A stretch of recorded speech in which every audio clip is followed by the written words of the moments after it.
ગુજરાત સરકારના મુખ્યમંત્રીશ્રીએ the dream project of લાયનની વસ્તી ગણતરી પછી આજે જે ડિક્લેરેશન કર્યું છે કે 891 લાયનની પોપ્યુલેશન બહાર આવી છે. I really thankful to our honourable prime minister, જેને લાયન પ્રોજેક્ટ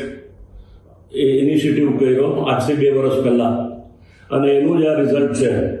એ રીતે આપણી ગુજરાત સરકાર, આપણા ફોરેસ્ટ ડિપાર્ટમેન્ટ, આપણા ફોરેસ્ટ મિનિસ્ટર શ્રી મુળુભાઈ બહેરા અને આખી ટીમ અને ફોરેસ્ટની પૂરી ટીમ જે ગીરમાં છે અથવા તો બીજી જગ્યાએ છે, બધાનો સહયોગ અને